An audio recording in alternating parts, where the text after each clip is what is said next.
मेरा नाम आरोही है। ये कहानी मेरी नहीं बल्कि मेरे साथ साथ मेरे पिताजी की भी है। मेरे पिताजी जैसे शरीफ इंसान इस पूरी दुनिया में होते हैं, लेकिन मैं ऐसे लोगों से सिर्फ इतना ही कहना चाहूँगी कि वो एक बार मेरी ये कहानी ज़रूर सुने, ताकि उन्हें पता चले कि एक ही इंसान जब रिश्ते निभाने की कोशिश करता रहे तो उसे अपने ही रिश्तेदारों से कैसे ठोकर मिलती है। मैं अपने पिता के साए में पली बड़ी और आज जब उनका साया नहीं रहा तो उनकी कहानी आप लोगों को सुनाने जा रही हूँ। मेरा जन्म अपने माता पिता की शादी के पूरे 7 साल बाद हुआ था। मैं जानती थी कि इन सालों में मेरी माँ ने लोगों की कितनी बातें सही और पिता ने कितनी खामोशियाँ। मेरे पिताजी 3 बहन भाई थे।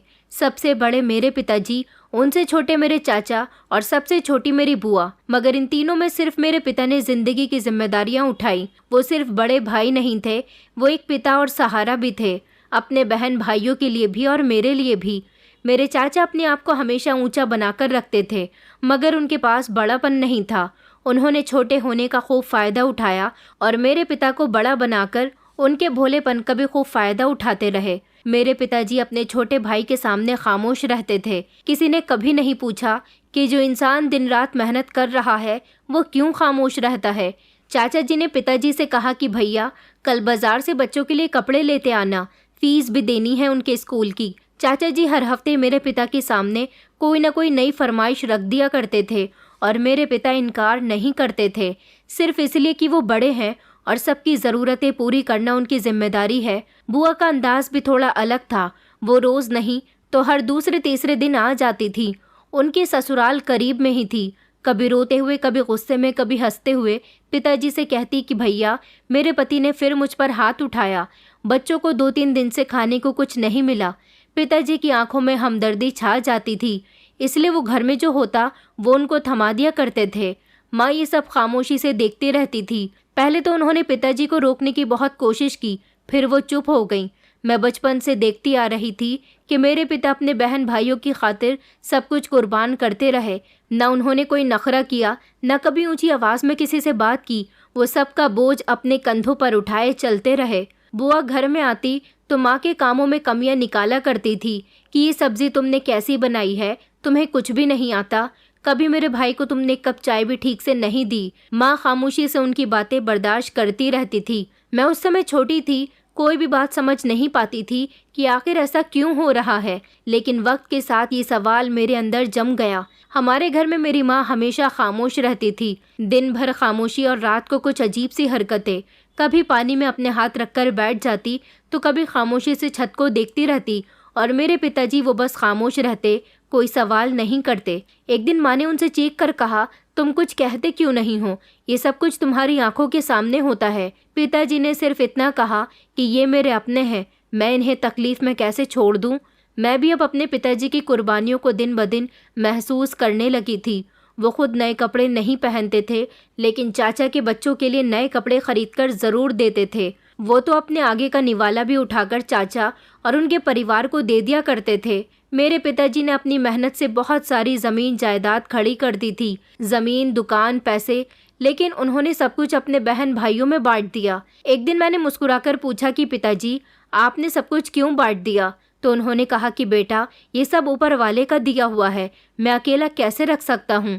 एक दिन गांव की एक औरत ने मेरी माँ से कहा कि बेटी, तुम्हारा पति बहुत अच्छा इंसान है, मगर वो अपनी मोहब्बत में सब कुछ लुटा बैठेगा। माँ ने आंखें झुकाते हुए जवाब दिया, क्या करें, उनका दिल बहुत बड़ा है। मैंने तब महसूस किया कि बड़ा दिल कभी कभी इंसान को तोड़ देता है। मैं अब छोटी नहीं थी। पिता की आंखों में छुपी थकान, माँ की खामोशी और घर की हवाओं में फैली बेबसी, मुझे सब अच्छे से महसूस होता था। मेरे पिताजी, जिन्होंने कभी अपनी ज़िंदगी में किसी के आगे हाथ नहीं फैलाया था, अपने बहन भाइयों के सामने झुकते झुकते एक दिन मेरे दिल में गिर गए। और ये वो दिन था जब मैंने फैसला किया कि मैं सबको उनका असली चेहरा ज़रूर दिखाऊंगी। ये अभी शुरुआत थी। मेरे पिता ने सारी ज़िंदगी किसी से मुकाबला नहीं किया था, ना कभी अपनी अहमियत जताई थी, ना कभी अपना हक मांगा था। यही बात मेरे चाचा के लिए फ़ायदेमंद थी। एक दिन सवेरे मुझे मेरी माँ ने जगा दिया। कहने लगी कि आरोही बेटा, देखो आंगन में पानी बह रहा है। मैं बाहर निकली तो देखा कि पानी की टंकी टूट चुकी थी और ज़मीन पर कीचड़ हो रहा है। चाचा आंगन के किनारे बैठे थे और जैसे ही मैं उनके करीब पहुंची तो कहने लगे कि तुम लोगों के काम तो हर दिन बढ़ते जा रहे हैं। मैंने तुम्हारे पिता से कहा था कि नल बदलवा लो, मगर उन्होंने सुना ही नहीं। अब ये भुगतो। मैंने कहा, चाचा जी, अगर आपने हमें कुछ दे रखा होता तो हम खुद नल भी बदलवा लेते। वो हंसते हुए कहने लगी कि अच्छा, अब तुम जुबान भी चलाने लग गई हो, बस अपने पिता पर गई हो, वो भी ज़िद्दी हैं, लेकिन कम से कम खामोश तो रहते हैं। मैं खामोश हो गई। जवाब देने का हक शायद उस वक्त मेरे पास नहीं था। माँ भी हमेशा परेशान रहती थी, शायद अब वो उन सब बातों से थक गई थी। उसी हफ्ते चाचा के बेटे की बर्थडे पार्टी रखी गई। घर में सब लोग बर्थडे पार्टी की तैयारी करने लगे, लेकिन ना मुझे बुलाया गया, ना मेरी माँ को। हम अपने कमरे में बैठे थे।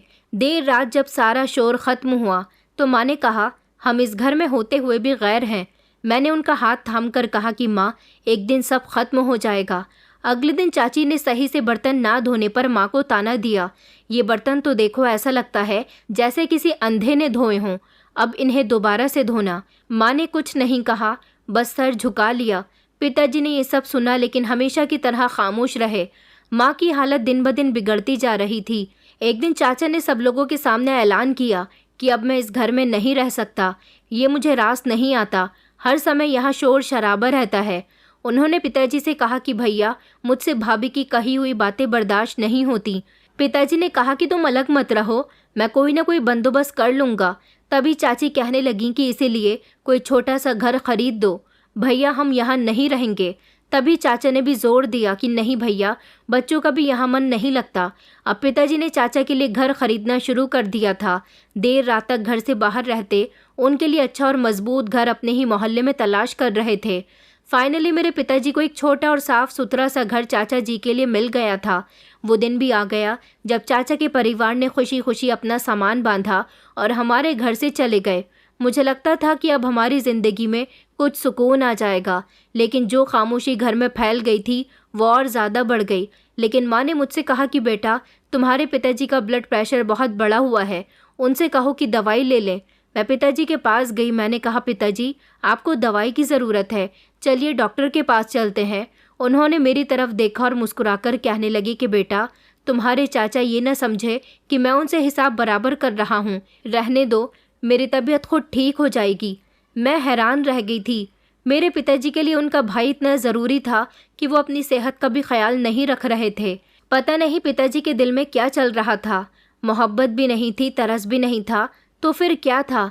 शायद एक तरह का दुख जिसे वो हमारे सामने जाहिर नहीं करना चाहते थे। उसी हफ्ते हमारे घर में एक आदमी आया जो शायद कागजी कार्यवाही करने के लिए आए थे। पिताजी भी उन कागज़ों पर कुछ लिख रहे थे। शाम को माँ ने पूछा, ये सब क्या था? पिताजी ने कहा कि बंटवारा कर रहा हूँ, सबका हिस्सा देना है। माँ ने हैरानी से कहा, ये सब आपकी मेहनत का है, आपके पिता ने थोड़ी ना आपके लिए इतना सब छोड़ा था जिसका आपको बंटवारा करना है। पिताजी नज़रें चुराकर कहने लगे कि वो मेरे अपने हैं, मैं उन्हें नहीं दूंगा तो फिर कौन देगा। कुछ दिनों के बाद चाचा जी घर आए और कहने लगे कि भैया, वो पुरानी ज़मीन जो हमारे नाम नहीं थी उसका भी हिस्सा हमें दे दो, बच्चों की पढ़ाई के लिए बेचनी है। पिताजी ने फ़ौरन फाइल से ज़मीन के कागज़ निकाले और सिग्नेचर किए और पेपर चाचा जी को दे दिए। एक दिन दुकान से वापस आने पर मैंने देखा कि पिताजी की चाल बदली हुई है। वो धीरे धीरे चल रहे थे और उनका सांस फूल रहा था। मैंने कहा, पिताजी क्या हुआ? आपकी तबीयत ठीक नहीं लग रही। उन्होंने कहा कि बेटा, बस मुझे थकन हो रही है और कोई बात नहीं। रात को माँ ने बताया कि पिताजी का ब्लड प्रेशर शूट कर गया, लेकिन वो दवाई लेने के लिए तैयार नहीं है। इसलिए मैं सारी रात जागती रही और सोचती रही कि क्या खामोशी भी कोई सौदा है? इंसान इतना सब कुछ देकर भी कोई कीमत वसूल नहीं करता। अगले दिन चाची घर आई और कहने लगीं कि भैया, वो गोदाम वाली जगह भी हमें दे दो तो हम अपना कारोबार कर सकते हैं। पिताजी ने उनकी बात सुनी और थोड़ी देर के बाद कहने लगे कि ठीक है, कल आ जाना, कागज़ तैयार कर लूँगा। मैंने गुस्से से कहा कि पिताजी बस करिए, अब आखिर क्या बाकी रह गया? उन्होंने मेरी तरफ देखा और कहने लगे कि बेटा, मैं जीतना नहीं चाहता, बस रिश्ते बचाना चाहता हूँ। मैं जान चुकी थी कि रिश्ते देने से नहीं बचते, कभी कभी कुछ रोकना भी ज़रूरी होता है। घर की सारी रौनक ख़त्म हो चुकी थी। माँ भी खामोश रहती। पिताजी ने अपनी जो जायदाद सालों की मेहनत से बनाई थी अब फाइलों में बढ़ चुकी थी। हर चीज़ ख़त्म हो चुकी थी, लेकिन परेशानियाँ ख़त्म नहीं हो रही थी।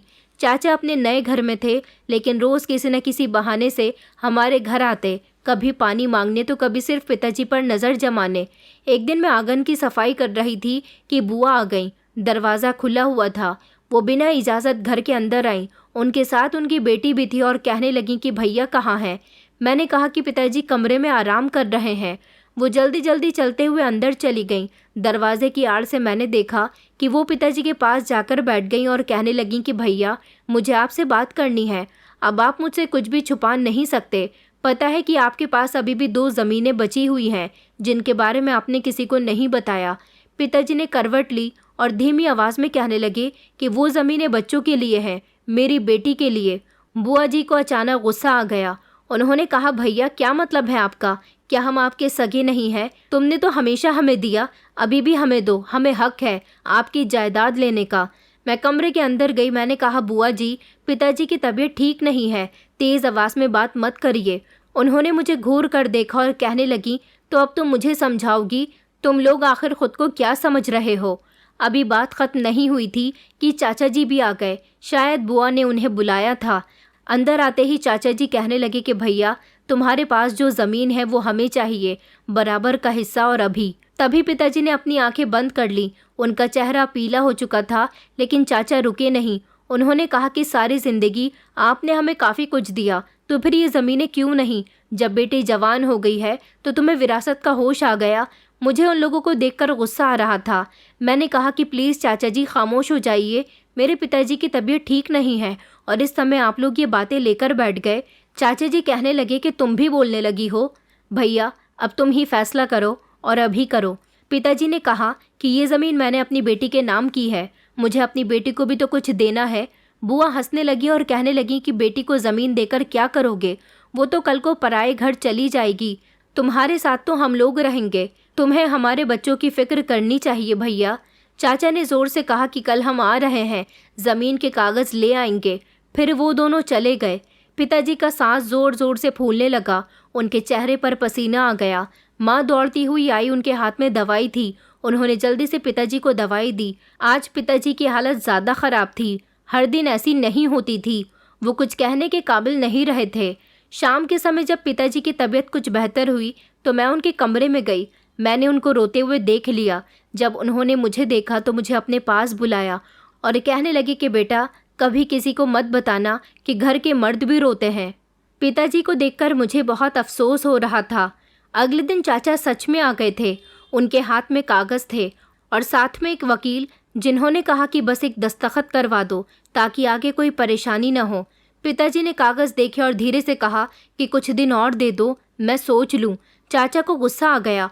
उन्होंने कहा, ये तो हमने कभी सोचा ही नहीं था कि तुम इनकार कर दोगे भैया। भैया, तुम तो हमारी हर बात माना करते थे, अब बदल गए हो। बुआ भी पीछे से आ गई और कहने लगी कि क्यों नहीं, बेटी जवान जो हो गई है उसे दहेज भी तो देना है ना।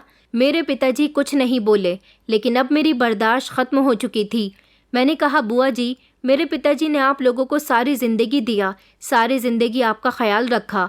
फिर अगर मेरे पिता मेरे लिए कुछ रखना चाहते हैं तो आप लोगों को क्यों इस बात से तकलीफ़ हो रही है?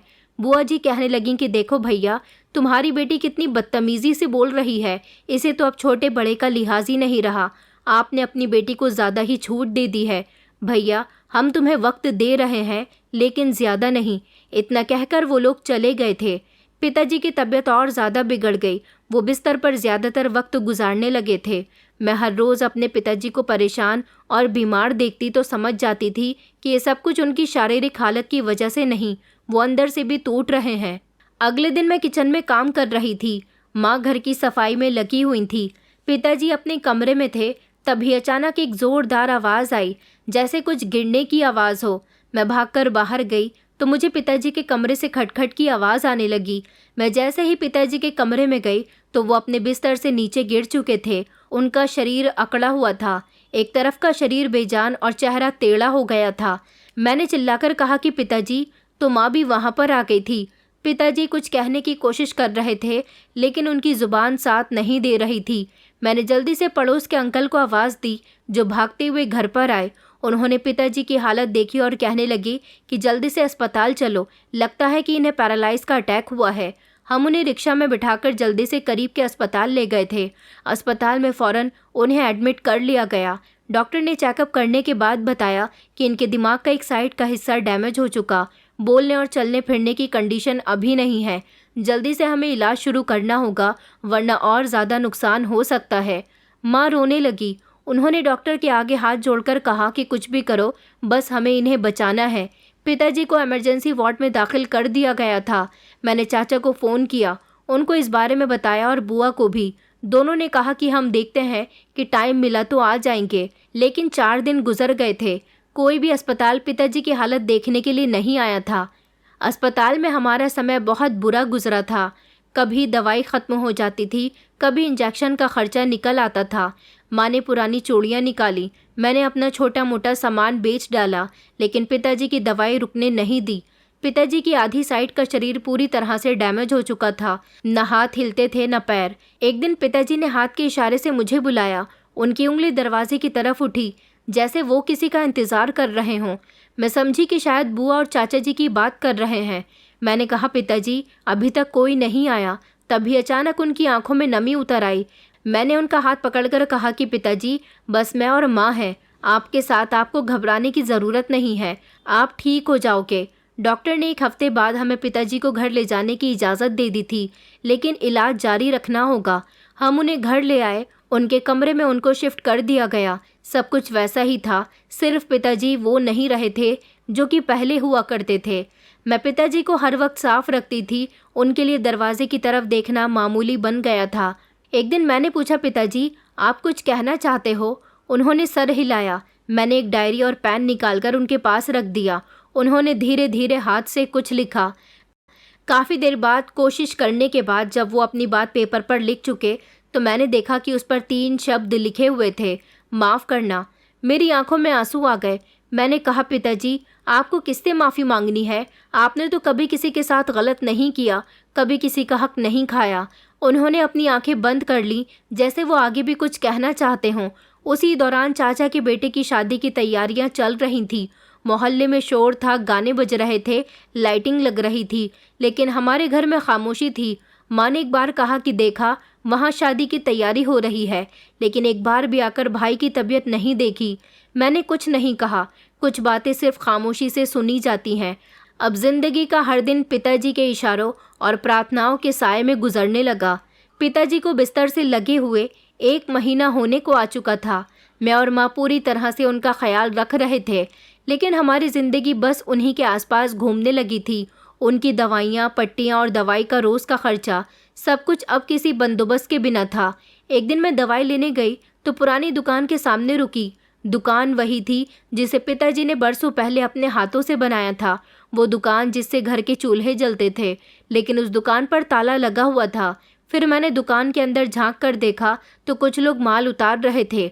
उस दुकान को गोदाम बना दिया गया था, जो अब मेरे चाचा जी के नाम से चल रही थी।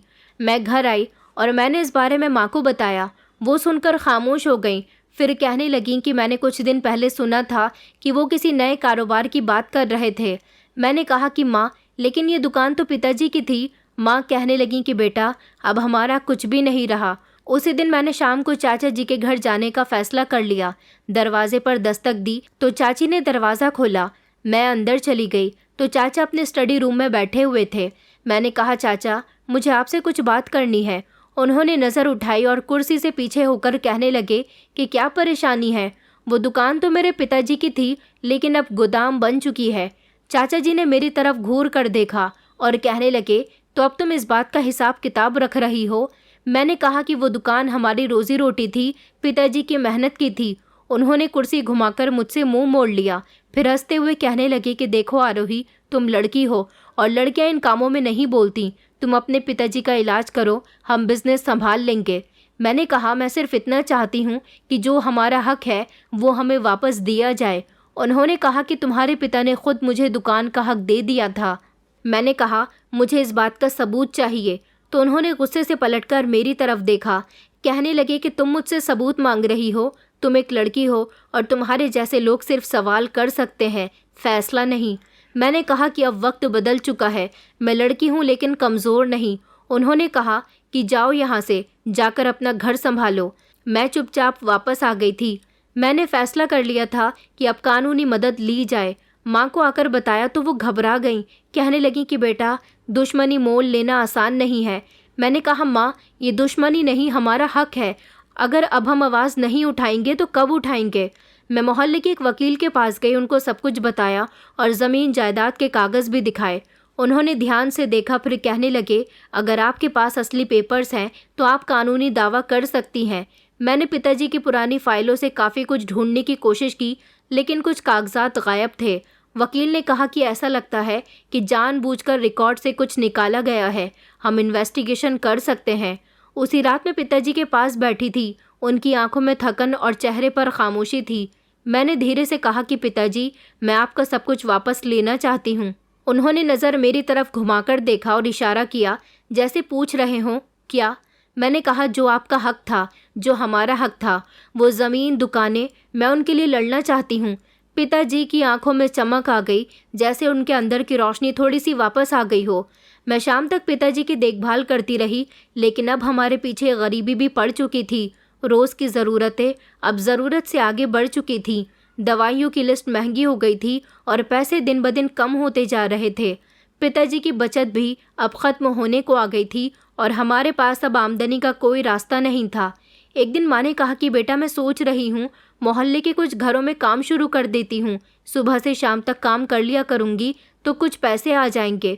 मैंने उनका हाथ पकड़कर कहा, माँ, आप नहीं करोगी, मैं कुछ न कुछ कर लूँगी। उन्होंने कहा कि नहीं बेटा, तुम अपने पिता को संभालती हो, उनके सारे काम करती हो, ये काम मैं कर लूँगी। हम दोनों मिलकर कुछ न कुछ चला लेंगे। वो अगले ही दिन सुबह चली गईं। मैं घर के बाकी सारे काम देख रही थी। पिताजी ने अचानक इशारा किया तो मैं उनके करीब गई। उन्होंने आंखों से दरवाजे की तरफ इशारा किया और फिर हाथ से कमरे पर इशारा किया, जैसे काम करते किसी को देखा हो। मैं समझ गई थी। मैंने कहा, पिताजी, माँ काम पर गई हैं। पिताजी की आंखों में दुख उभर आया, जैसे वो इस सब का खुद को कसूरवार समझ रहे हों। मैंने उनका हाथ पकड़ लिया। मैंने कहा कि आप फिक्र मत करो, हम सब संभाल लेंगे। मोहल्ले के लोगों को भी अब हम पर तरस आने लगा था और कुछ लोग ताने भी दिया करते थे कि घरों में सफाई करती है। माँ मोहल्ले के घरों में झाड़ू बर्तन करती, कपड़े धोती, खाना बनाती, जो काम हाथ लगता वही काम कर लिया करती थी और पैसे लाकर मुझे दे देती। मेरी माँ जब घर वापस आती तो बहुत थकी हुई होती थी। मैंने एक दिन फैसला किया कि सिलाई मशीन निकालकर दोबारा से काम शुरू कर दूंगी, जो मेरी माँ की शादी की मशीन थी, जिसे काफ़ी टाइम से किसी ने हाथ नहीं लगाया था। मैंने बुटीक से सिलाई सीखी थी, मगर घर में कोई काम नहीं किया था, इसलिए माँ की सिलाई मशीन निकाली और अब अपने हाथ से कपड़े सिलने शुरू कर दिए थे। पहले मैंने पुराने कपड़ों से शुरुआत की, फिर धीरे धीरे मोहल्ले से बच्चों के कपड़े लेने शुरू कर दिए। फिर मेरे पास और भी बाकी कपड़ों का ऑर्डर आने लगा, काम चलने लगा। मैं दिन को कपड़े सिलकर और शाम को पिताजी के साथ बैठकर उनकी देखभाल करती थी। माँ सुबह से लेकर शाम तक लोगों के घरों में काम करके आती, फिर खाना बनाती और मेरे साथ सिलाई में हाथ बटाया करती थी। घर जैसे तैसे चल रहा था। अब मोहल्ले के ही नहीं बल्कि मोहल्ले के बाहर के लोग भी मुझे कपड़े देने लगे थे। पिताजी रोज़ मुझे कुछ इशारे करते, कभी अपने पैर की तरफ, कभी खिड़की की तरफ। मैं उनसे कहती कि पिताजी, एक दिन आप खुद बाहर जा सकेंगे, अभी आप आराम करो। पिताजी मेरे हाथ थामकर मुझसे कुछ कहना चाहते थे, मगर उनके मुंह से शब्द नहीं निकलते। मैं बस उनसे इतना कहती कि आपने हमें मजबूत बनाया, अब हमारी बारी है। अब हमारे घर के हालात थोड़े संभलने लगे, लेकिन मोहल्ले में हमारी हालत को लेकर बातें हो रही थी। पिताजी बीमार, माँ काम वाली और बेटी सिलाई करती है। सब खत्म हो गया। मेरे पास अब किसी को भी कोई जवाब देने का वक्त नहीं, बल्कि काम करने की जिम्मेदारियां थीं। उसी दौरान मैंने सोचा कि कुछ ज़मीनें जो पिताजी के नाम थीं, उनके कागजात संभाल कर रख लिए जाएं। मैंने पुरानी अलमारी खोली और फाइलें चेक करने लगी। कुछ कागजात ऐसे थे जो पूरे नहीं थे। शायद पिताजी को उन्हें कभी पूरा करने का समय ही नहीं मिला। मैंने वकील से कांटेक्ट किया और फाइलें दिखाईं।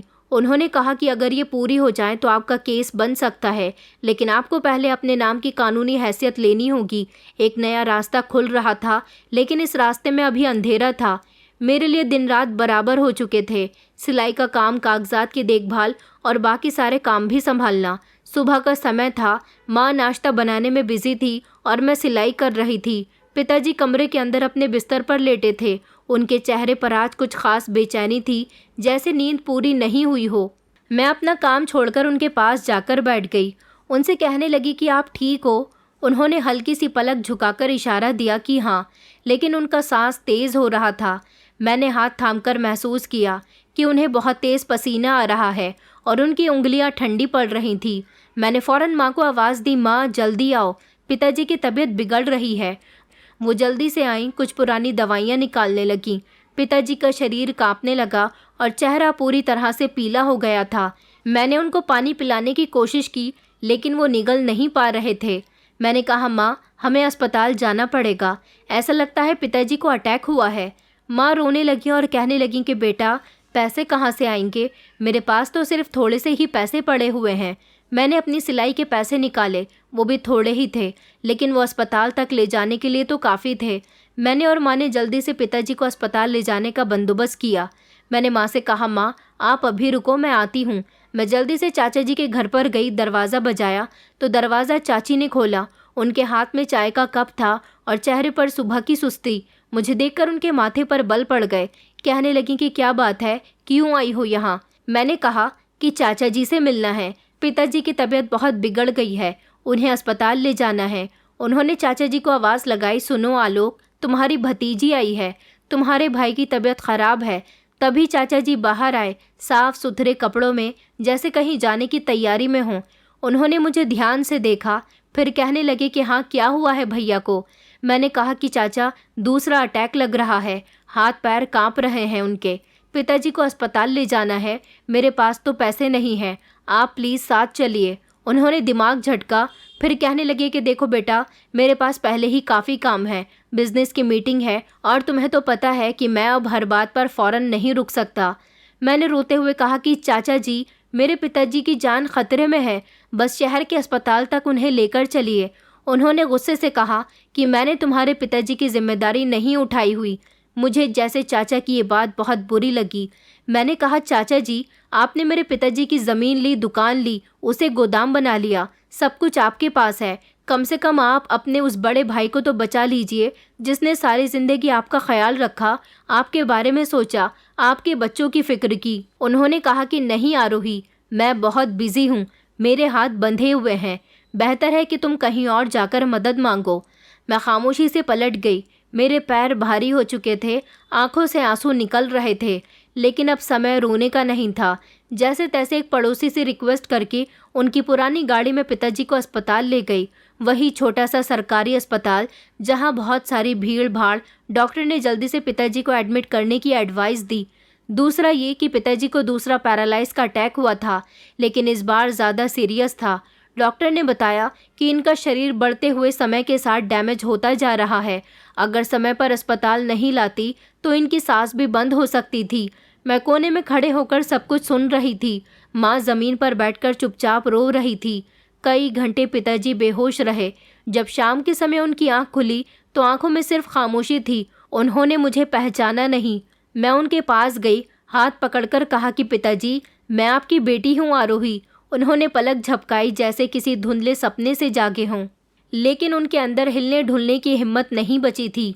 रात को अस्पताल के कोने में बैठकर मैंने वो 2 कागज़ निकाले जो ज़मीन के मालिक होने का सबूत थे। मैं जानती थी कि वक्त हाथ से निकलता जा रहा है। पिताजी की आंखों में वो हौसला बाकी नहीं रहा था जो कुछ महीने पहले हुआ करता था। वो जो इशारे से सब कुछ समझाते थे, अब सिर्फ खामोशी से इधर उधर देखते रहते थे। मैंने माँ से कहा कि हमें जल्दी ही कुछ करना होगा, पिताजी का समय हाथ से निकल रहा है। माँ ने मेरी तरफ देखा और कहने लगी कि बेटा, मेरी प्रार्थना अभी भी तुम्हारे पिता के साथ है, लेकिन कभी कभी प्रार्थना से ज़्यादा दवाई की ज़रूरत पड़ती है और हमारे पास तो अब दवाई के पैसे भी नहीं हैं। वो रात अस्पताल की ठंडी दीवारों के बीच जैसे कई सालों से भी ज़्यादा ठंडी लग रही थी। हर घड़ी एक सवाल बनकर दिमाग में घूमती रही, क्या कोई और है जो मेरे पिताजी को बचा सकता है? क्या हमने सब कुछ खो दिया है? क्या ये समय हमसे रूठ चुका है? अस्पताल की सफ़ेद दीवारें जैसे अब हमें पहचानने लगी थी। नर्स खामोशी से गुजर जाती और डॉक्टर पिताजी की हालत के बारे में कुछ नया नहीं बताते थे। पिताजी को पूरी तरह से होश आए बिना 2 दिन गुजर चुके थे। सांस कभी तेज़ होती, कभी धीमी, जैसे वो कुछ फैसला नहीं कर पा रहे कि जिंदा रहना है या फिर जाना है।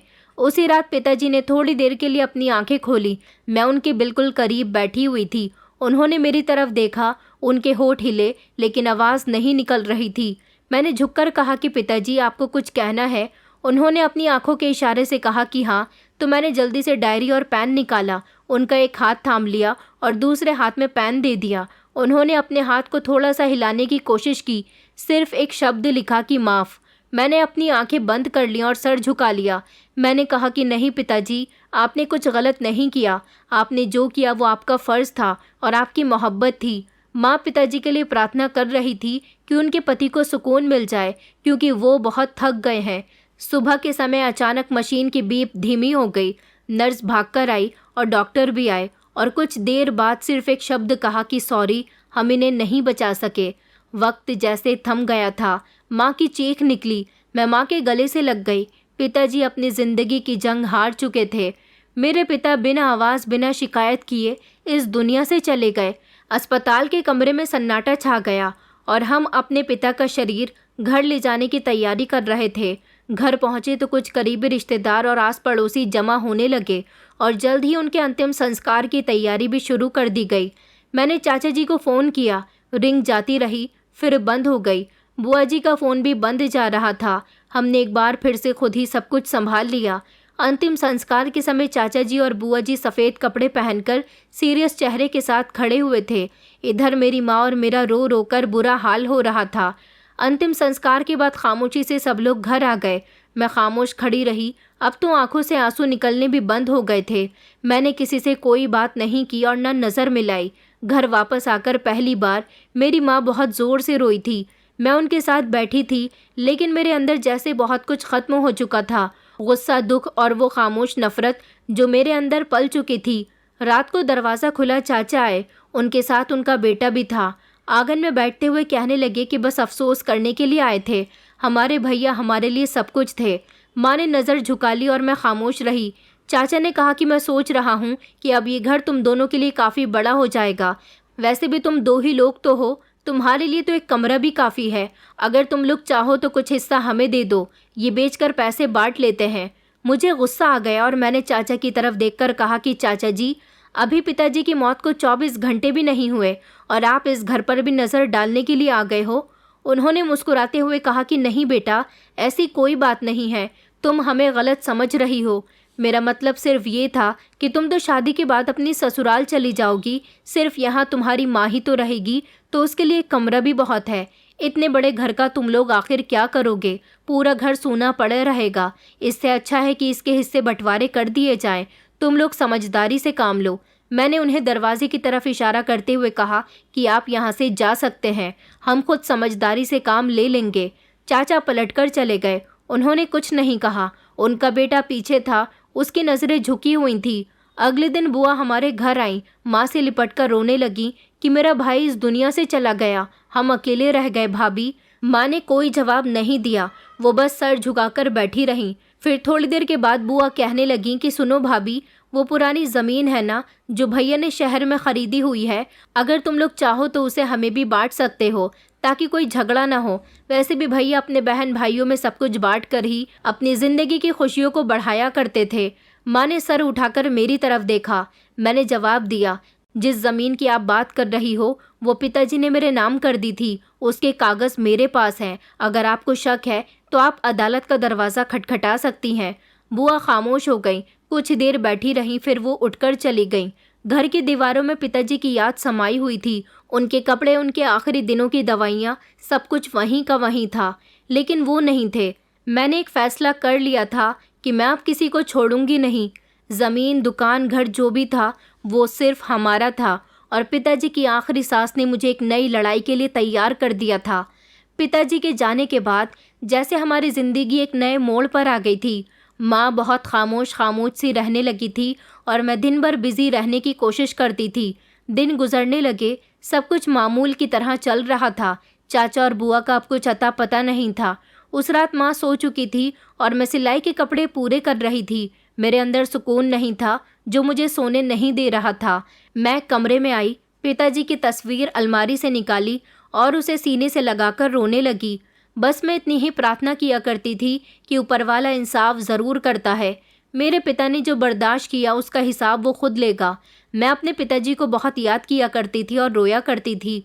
कुछ दिन इसी तरह से गुजर गए, लेकिन एक दिन दरवाजे पर जोर जोर से दस्तक होने लगी। मैंने जल्दी से दरवाज़ा खोला। मोहल्ले का एक आदमी खड़ा हुआ था जो बहुत ही घबराया हुआ था। उसने कहा कि बहन, तुमने सुना है कि आलोक भैया के गोदाम में कल रात आग लग गई। उनका जितना माल था वो सब जलकर राख हो गया। मैंने कुछ नहीं कहा। वो बोलता रहा और कहने लगा कि और सबसे ज़रूरी बात ये कि उस समय गोदाम में उनके दोनों बेटे भी मौजूद थे, वो भी जलकर राख हो गए। ये खबर सुनकर अचानक मैं घबरा गई थी। उन्होंने बताया कि अपने दोनों बेटों की मौत की खबर सुनकर दोनों पति पत्नी अभी तक बेहोश हैं। उनके घर में तो बड़ा बुरा हाल हो रहा है। वो मुझे खबर देकर जा चुका था। मैंने माँ को इस बारे में बताया। माँ सुनकर खामोश हो गई। उन्होंने कहा कि बेटा, हमें चलना चाहिए तुम्हारे चाचा की तरफ। दोपहर तक पूरे मोहल्ले में एक ही खबर घूम रही थी कि आलोक मल्होत्रा के गोदाम में आग लग गई, जिसकी वजह से उनके दोनों बेटे जलकर खत्म हो गए। उनके जवान बेटे जिनकी शादियां उन्होंने अभी कुछ दिन पहले ही की थी। शायद ये जुल्म का बदला है। शाम के समय बुआ जी हमारे घर पर आईं। वो दरवाजे पर खड़ी हुई थी। उनके चेहरे पर आंसुओं के निशान थे। उन्होंने कहा कि बेटा, मुझे तुमसे एक बात करनी है, क्या मैं घर के अंदर आ सकती हूँ? मैंने इशारे से कहा कि जी। वो आई और ज़मीन पर बैठकर ज़ोर ज़ोर से रोने लगी। माँ भी उनको देख रही थी। बुआ ने कहा कि बेटा, जो हमने किया वो हमारी गलतियों की सज़ा है। हमने तुम्हारे पिता का बहुत दिल दुखाया, उन्हें परेशान किया, उन्हें अकेला छोड़ दिया और अपने लालच में सब कुछ खो दिया। आज न घर है न बच्चे। मैं खामोशी से उनकी बात सुन रही थी। उन्होंने कहा कि बेटा, मुझे माफ़ कर दो। आलोक भी तुमसे माफ़ी मांगना चाहता है। वो अभी होश में नहीं है, लेकिन जो कुछ हो चुका है उसने हमें तोड़कर रख दिया। मैंने माँ की तरफ देखा। वो नज़र नीचे करके बैठी हुई थी। बुआ के परिवार के साथ भी बहुत बुरा हुआ।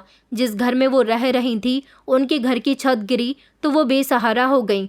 मैंने बुआ से कहा कि आपने जो मेरे पिता के साथ किया उसका इंसाफ होना बहुत ज़रूरी था। बुआ ने मेरे पैर पकड़ने की कोशिश की, लेकिन मैंने उनको रोका नहीं।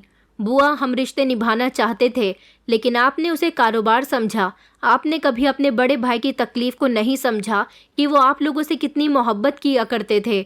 उनकी मोहब्बत की तो वो वजह थी जो उन्होंने अपना सब कुछ आप लोगों पर न्यौछावर कर दिया। मगर आपने कभी अपने बड़े भाई की मोहब्बत को समझने की कोशिश ही नहीं की।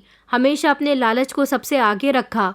वो उठी और जाते हुए कहने लगी कि एक दिन आलोक भी तुमसे खुद माफ़ी मांगेगा बेटा, तब भी इतनी ही हिम्मत दिखाना। मैंने दरवाज़ा बंद किया। माँ कहने लगी कि बेटा, ये वक्त का पलटा है। तुम्हारे पिता की आत्मा को अब शांति मिलेगी।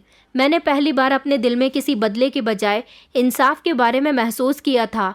सुबह के समय फिर से दरवाजे पर दस्तक हुई। माँ ने चौंक कर मेरी तरफ देखा। मैंने अपने काम छोड़कर दरवाज़ा खोला। सामने चाचा जी खड़े हुए थे। उनकी आंखों के नीचे सूजन बढ़ी हुई थी, कपड़े खराब और शरीर बहुत कमज़ोर हो रखा था। उनके साथ उनका सबसे छोटा बेटा भी था, जो खामोशी से नज़र झुकाकर खड़ा हुआ था। चाचा की आंखों में आंसू थे। उनके चेहरे पर आज वो घमंड नहीं था जो हमेशा हुआ करता था। उन्होंने कहा कि बेटा, क्या हम अंदर आ सकते हैं? तुम्हारी माँ से बात करनी है। मैंने दरवाज़ा खोल दिया। वो दोनों घर के अंदर आए और ज़मीन पर बैठ गए और रोते हुए कहने लगे कि आज हम तुम दोनों के सामने सिर्फ रिश्तेदार नहीं बल्कि गुनाहगार भी हैं। जो कुछ हमने किया वो अगर कोई हमारे साथ करे तो शायद हम जिंदा नहीं रहते। माँ खामोश रही, उनकी बातें सुनती रही। चाचा ने कहा कि मेरे दो बेटे तो जिन्हें मैं अपना सहारा समझा करता था वो इस दुनिया से चले गए। अब एक ही बेटा बचा है और कारोबार भी डूब चुका है। ये सब कुछ हमारे साथ इसलिए हुआ क्योंकि हमने अपने बड़े भाई के साथ गलत किया था। उनकी बीमारी के समय में उनका सहारा नहीं बने, उनकी ज़िंदगी में उनके दुश्मन बने रहे। लेकिन अब ऊपर वाले ने हमें ऐसा दुख दिया है जिनकी माफ़ी भी नहीं हो सकती। वो दोनों बाप बेटे खूब रो रहे थे। मेरी माँ भी रो रही थी, लेकिन उनकी ज़बान खामोश थी। चाचा जी ने अपनी जेब से कुछ कागजात निकाले और ज़मीन पर रख दिए। कहने लगे कि ये दुकानों के असली कागज़ है। हमने जो कुछ लिया वो सब कुछ तुम्हें वापस दे रहे हैं। भैया की मेहनत और तुम दोनों का हक। अब हम कोई दावा नहीं करेंगे। मैंने कागजात हाथ में लिए, एक एक करके देखे। सब कुछ असली हालत में थे। वही दुकानें, वही ज़मीन, वही पुराना घर जिस पर सालों से चाचा का कब्जा रहा। चाचा ने दोनों हाथ जोड़कर कहा कि हमें माफ़ कर दो। तुम्हारे पिता की आत्मा को शायद अब शांति मिले। अगर तुम हमें दिल से माफ़ करो, हमने जो जुल्म किया उनकी सज़ा शायद अब हमें ऊपर वाला न दे। अब हम सिर्फ तुम्हारी माफ़ी के सहारे हैं। माँ ने आगे बढ़कर कहा कि आलोक, तुम मेरे पति के भाई हो, उन्होंने तुम्हें हमेशा अपना माना। मैं तो तुमसे आज भी नफरत नहीं रखती, लेकिन ये फैसला मेरी बेटे का है, वही अब मेरा सहारा है। चाचा ने मेरी तरफ देखा और कहा कि बेटी, मैं जानता हूँ कि तुम्हारे दिल में गुस्सा है और होना भी चाहिए, लेकिन मैं तुम्हारे सामने झुककर कह रहा हूँ, अगर तुम माफ़ ना करोगी तो हम जिंदगी भर सर उठाकर नहीं जी सकेंगे। मेरी आंखों के सामने अचानक पिताजी का चेहरा आ गया, जब वो अपने भाई बहन की गलतियों पर भी हमेशा खामोश रहते थे। मैंने कहा, चाचा, अगर आप सब कुछ सही वक्त पर कर देते तो मेरे पिता की आखिरी सांस शायद आसान हो जाती। मैंने अपनी आंखों से अपनी बेबसी देखी है। जिस समय आपने दरवाज़ा बंद किया था, जब मैं आपके पास मदद मांगने के लिए आई थी, वो लम्हा मैं कभी नहीं भूल सकती। चाचा ने आंखों पर हाथ रख लिए, कहने लगे कि मैं जानता हूँ मैं कातिल हूँ अपने भाई का। मैंने गहरी सांस ली। मैंने कहा, ठीक है, आप यहाँ से जा सकते हैं। मैं आपको माफ़ नहीं कर सकती, अभी तो शायद बिल्कुल भी नहीं, लेकिन अगर मेरे पिता की आत्मा मुझसे यही चाहती है तो शायद मैं कभी कर दूंगी। अभी मैं सिर्फ इन कागजात को अपने पास रख सकती हूँ, और अब मैंने ये तय कर लिया है कि अब मेरा हक मुझसे कोई भी नहीं छीन सकता। चाचा जी और उनका बेटा माफ़ी मांगते हुए घर से वापस चले गए। माँ मेरे कंधे पर हाथ रखकर कहने लगी कि तुमने जो कहा वही ठीक है, लेकिन दिल पर बोझ मत रखना। मैंने कहा, माँ, मैंने अपनी ज़िंदगी में जो किया उसका जवाब देना बहुत ज़रूरी था। ये सिर्फ माफ़ी नहीं थी, ये उनके हिस्से का इंसाफ था। फिर उस शाम ज़िंदगी की एक सुहानी शुरुआत थी, जिसमें हम खाली हाथ नहीं थे। मेरे पिता का गया हुआ सब कुछ वापस मेरे पास आ गया था, और अब यह हक मुझसे कोई नहीं छीन सकता। अगले दिन चाचा दोबारा हमारे घर आए। माँ ने दरवाज़ा खोला। वो उनके कदमों में गिर गए। कहने लगे कि भाभी, मुझे माफ़ कर दो, मेरी आत्मा बोझ तले दबी जा रही है। मैं जी रहा हूँ, लेकिन जैसे सांस नहीं ले पा रहा हूँ। माँ ने उन्हें संभाला और कहा कि आलोक, अब ये फैसला मेरी बेटी का है, वही बताएगी कि तुम्हें माफ़ी मिलेगी या नहीं। चाचा मेरी तरफ मुड़कर आए।